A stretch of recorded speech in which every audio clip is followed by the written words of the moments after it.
এটা প্রবাসীদের জন্য আসা যাওয়ার পথে বসার ব্যবস্থা, যাতে করে তারা পথে পথে ঘুরে বেড়াতে না হয়, বিমানবন্দরে এসে এক জায়গাতে সবাই একসঙ্গে থাকতে পারে।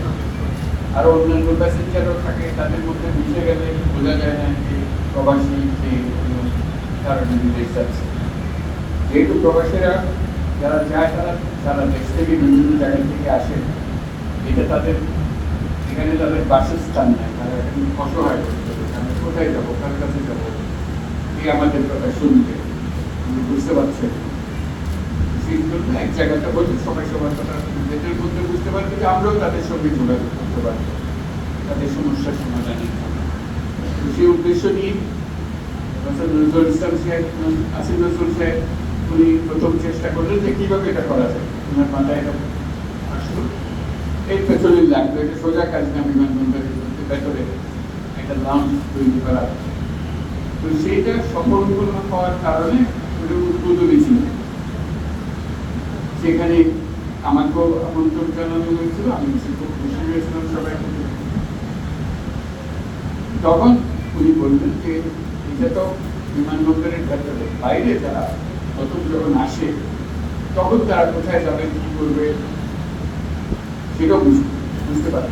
বিশেষ করে এক একজন এক এক সময় আসে, একদিন এক এক সময় আসছে, সারাক্ষণ বসে আছে, কখন ট্রেন ছাড়ে, সঙ্গে দু চারজন পরিবারের সদস্য এসছে, সেই জন্য একটা আলাদা ব্যবস্থা করা হবে, সেটা বলছি। আমি জিজ্ঞেস করলাম কতদিন লাগবে, কত শিগগিরই হয়ে যাবে। শিগগিরই মানে কত শিগগির বলতে বলতে তখন বলতে আমি বললাম ঠিক আছে, আমি আসার পথে ওটা দেখে যাবো, মাত্র 4 দিন মতো এই আসার পথে আজকে এটা হয়ে গেল। আমরা সবাই মিলে তাকে আমরা জোরে হাত তালে দিয়ে সঙ্গে যারা আছেন বিমান চলাচল কর্তৃপক্ষ এবং যারা সহযোগী আছেন, তারা সবাই মিলে খেলেছে এটা করার জন্য। কারণ আমি যে সময়টুকু উল্লেখ করেছিলাম এটা অল্প সময়ের মধ্যে সবকিছু করার সম্ভব ছিল না। তারা সেই অসম্ভবকে সম্ভব করেছেন সবাই মিলে, এবং সবার উদ্দেশ্যে এবার একটা হাততালি। আজকে এটা হলো যাত্রার শুরু। এটা কাজে লাগাতে গিয়ে আরো নতুন নতুন প্রশ্ন আসবে, নতুন সুযোগ সুবিধার কারণ হবে। আপনারাও এটার মতামত দিয়ে, প্রস্তাব দিয়ে যে এইভাবে করলে আরো ভালো হবে। ওনাদের বুদ্ধিতে আপনাদের সঙ্গে আলাপ করে যা মাথায় এসছে সবকিছু সমাধান এখানে দিয়েছে এখন পর্যন্ত যা জানা আছে।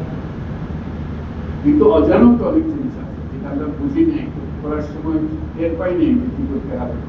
ব্যবহার করতে গিয়ে টের পাওয়া যায় এই দিকে না করলে দিকগুলো আরো ভালো, তখন এটা আস্তে আস্তে আরো সংস্কার হবে, যাতে করে এটা পুরো জিনিসটা আপনাদের কাজে লাগে এবং আপনারা স্বস্তি পান। এখানে আসলে আর কিছু চিন্তা করতে হয় না। এবার আমি আর বিমান আমরা আমাদেরকে নিয়ে যাবে যেখানে যাওয়ার, বাকি সব ব্যবস্থা এখান থেকে হবে। কাউকে দুশ্চিন্তার মধ্যে থাকতে হবে, যোগাযোগ যা করতে হয় এখানে বসে করবেন, এখানে বিমানবন্দরের যে আনুষ্ঠানিকতা আছে যেগুলো করতে হয় সেগুলোও করবেন, যাতে করে সহজে আপনি যান। আপনার মাথার থেকে দুশ্চিন্তার ভাতটা তুলে নেওয়া হলো এইটার উদ্দেশ্য। সেই যাত্রা শুরু হলো আজকে। আমরা খুবই আনন্দিত, এবং যারা যারা এই কাজের সঙ্গে সংশ্লিষ্ট ছিলেন তারা সবাই অত্যন্ত আন্তরিকভাবে কাজ করেছেন। তাদেরকে আমরা ধন্যবাদ জানাই। সফল হোক, সুন্দর হোক। আপনাদের এই অভিজ্ঞতা আপনারা অন্যদেরও বলবেন, এবং কি অসম্পূর্ণতা আছে এর মধ্যে সেটাও বলবেন।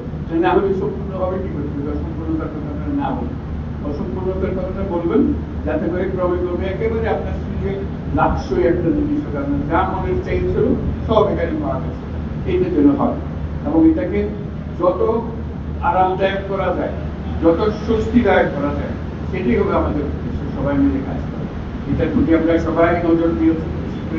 আসিফ নজরুল সাহেব প্রবাসী কল্যাণ মন্ত্রণালয় ওনার দায়িত্ব আগ্রহ করে এটা নিয়েছেন। এটা অনেকে মনে করেন এটাতে কি কাজ আছে, উনি বলছেন অনেক কাজ আছে, আমাকে দেন, এটা আমি পারবো। সেটা আগ্রহ করে নিয়েছেন। এটার প্রথম নমুনা আপনাদের, এটা করতে অনেক সময় লেগেছে, তারা হলো করে হয়নি, 3 মাস লেগেছে এই কাজ করতে। প্রথম দিক থেকে এটার পেছনে ছিলেন। আজকে সম্পূর্ণ হয়েছে, আমাদের সবার আনন্দ লাগছে। তো সবাইকে ধন্যবাদ জানাচ্ছি, শুভেচ্ছা জানাচ্ছি। আমাদের যাত্রা শুভ হোক। ধন্যবাদ।